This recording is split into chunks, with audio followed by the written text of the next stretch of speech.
Tervist! Mina olen Raimo Matvere. Aitäh visioonikonverentsi korraldajatele kutse eest tulla ja jagada mõningaid mõtteid. Mul on natukene kahju, et ma ei saa kohal viibida, kuid püüan anda mõne idee seoses Tallinnas või ka mujal Eestis toimuvate sündmuste ja nende keskkonnasõbralikumaks muutmisega. Nimelt olen viimase 4-5 aasta jooksul olnud ligi paarikümne suurema sündmuse korraldamise juures, sealhulgas ka keskkonnavaldkonda vedanud. Ja sellel suvel oli mul au olla ka siis laulupeo jäätmevaldkonna koordinaator ning vedasin eelmisel aastal ka maailmakoristuspäeva Eesti koristust. Nii et olen üsna mitme nurga alt näinud keskkonnaga seotud küsimusi ja probleeme ja seda, milliste väljakutsetega ürituste korraldajad silmitsi seisavad. Ütleksingi tegelikult esimese asjana ära, et selleks, et üks Tallinna või ükskõik millise Eesti punkti üritus või sündmus saaks muutuda keskkonnateadlikumaks ja keskkonnasõbralikumaks, see eeldab tegelikult 3 osapoole väga head koostööd. Esiteks on selleks loomulikult ürituse korraldaja, kellel peab olema sisemine tahe muutuda, tahta teha asju paremini, mõistlikumalt, läbimõeldumalt ja valmisolek panustada ka täiendava ressursiga, mis tihtipeale suuresti võib tähendada inimressurssi, mingil määral ka finantse.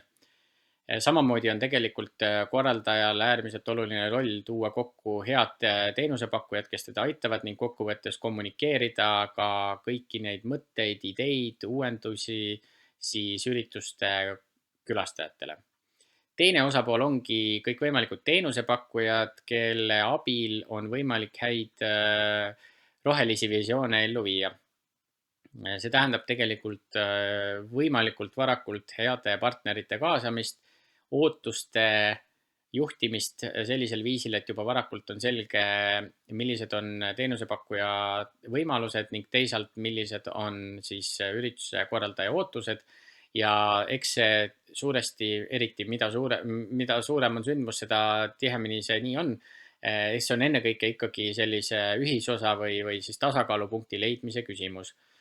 Ja kolmandaks loomulikult siis üritustel osalejad, kelle käitumisest, heaolust ja rahulolust tegelikult sõltub see, kui hästi õnnestub keskkonnasõbralikkuse suunas samme astuda.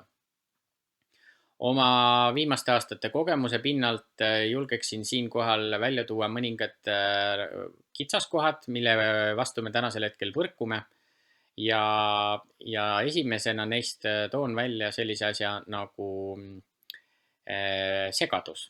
Segadust on tänasel hetkel üpris palju nii sündmuste korraldajate, teenusepakkujate ja ka seadusandjate seas. Euroopa Liidu direktiivid näiteks aastaks 2021 näevad meil ette ühekordsete nõude kasutamise lõpetamist või vähemalt päris mitmete nende tüüpide kasutamise lõpetamist.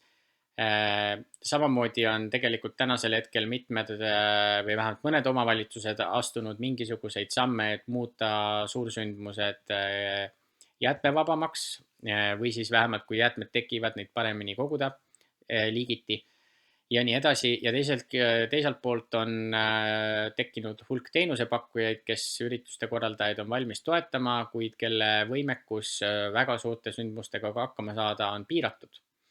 Ja kogu selle segaduse tulemusena on natukene tekkinud olukord, kus paraku vaadatakse teineteisele kurva näoga otsa, kehitatakse õlgu ja siis võetakse siis aluseks fantaasia ja olemasolevad võimalused ja püütakse sealt tuletada parimad lahendused.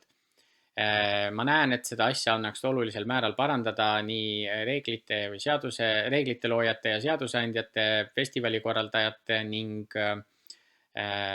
teenusepakkujate paremas koostöös. Hea meel on mul selle üle, et viimase aasta jooksul on vähemalt 3 valdkondlikku seminari või aruteluringi juba toimunud, kus eesrindlikumad festivalide korraldajad on otsustanud seljad kokku panna ja mõelda koos sellele, kuidas keskkonnasõbralikumaid sündmusi korraldada ja võtnud appi siis ka teenusepakkujad.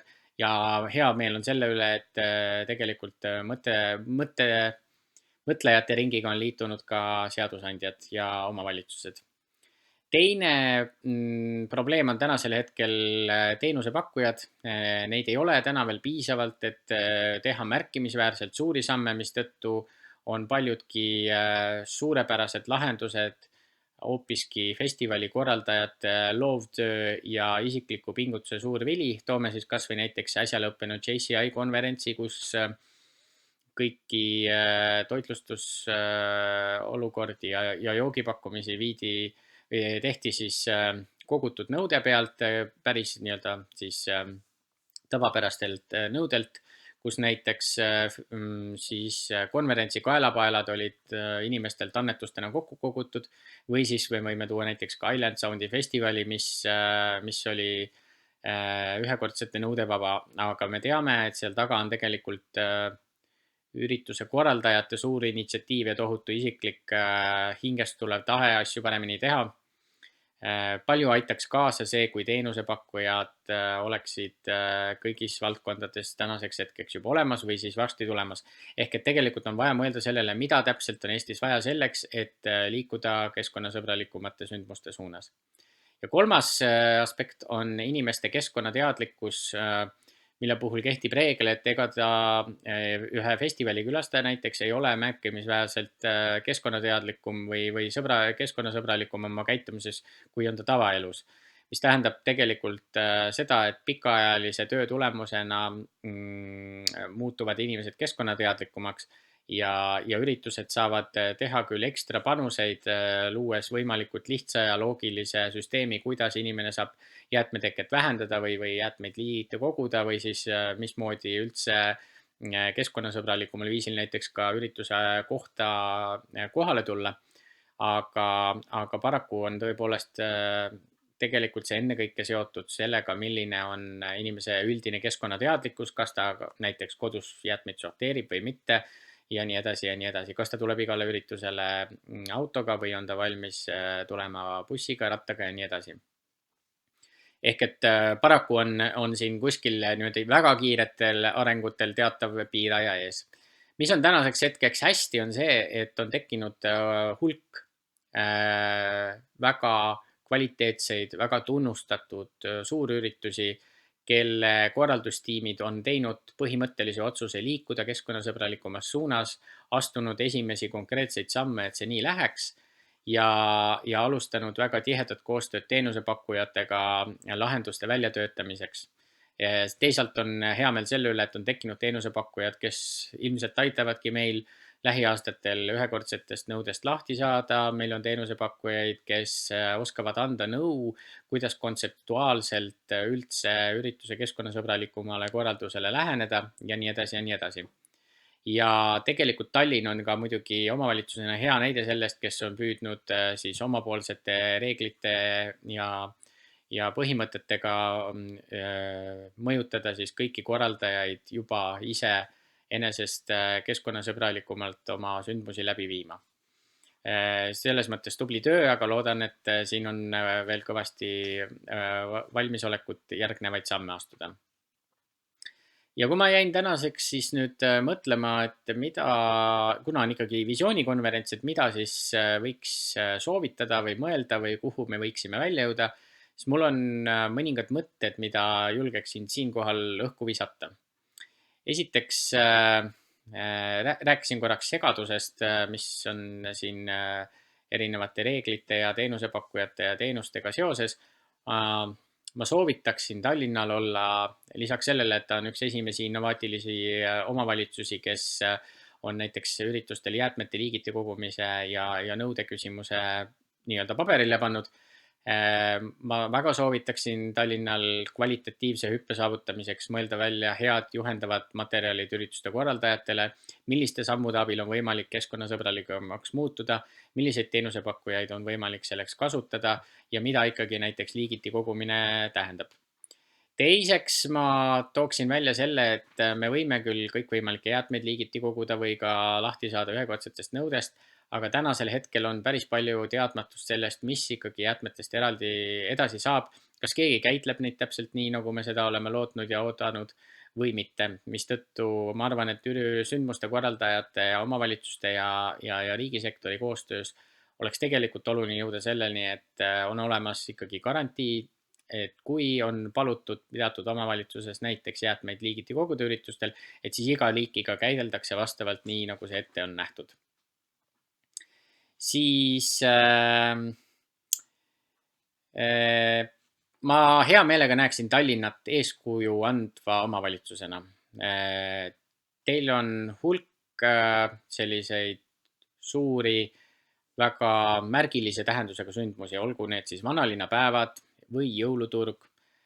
Ma hea meelega näeksin, no vähemalt 2021, aga ideaalis juba 2020 jäätmevaba jõuluturgu, selles mõttes, et näiteks ühekordseid pakendeid seal ei kasutata. Ma näen, et täpselt sama oleks tegelikult võimalik teha ka vanalinnapäevadel.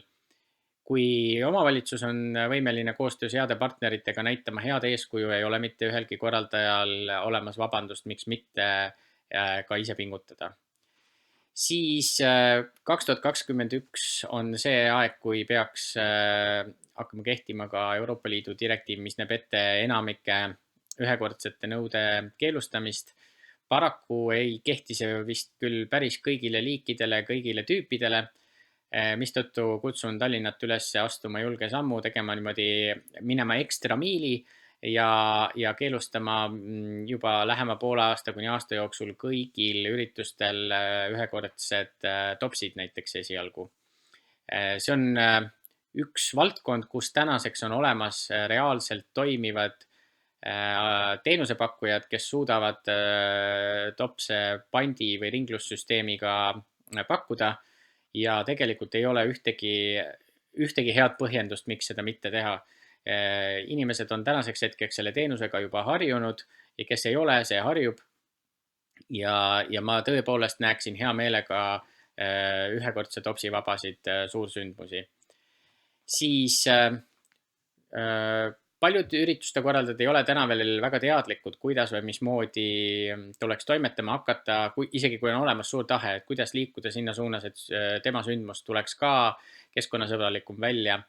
Ma arvan, et Tallinna linn võiks väga olulisel määral aidata nii heade juhendmaterjalidega kui tegelikult ka võimalusel mingisuguse starditoetuse või mingisuguse toetusmeetme näol, mis aitaks ürituse korraldajatel mõelda läbi oma kontseptsioone, toetada näiteks vahendite rentimisel, soetamisel ja samamoodi teisalt võiks Tallinn olla selline innovaatiline linn, kes isiklikult toetab, olgu siis rahaliselt või ka teadmistega või mingil muul viisil selliste ringlusteenuste või siis jäätmeteket vähendavate teenuste turule toomist.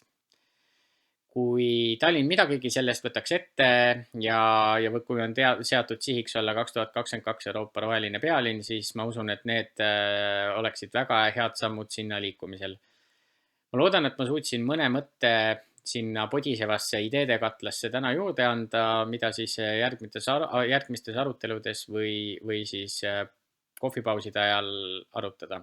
Ja olen alati ise hea meelega valmis sel teemal ka kaasa mõtlema. Aitäh teile!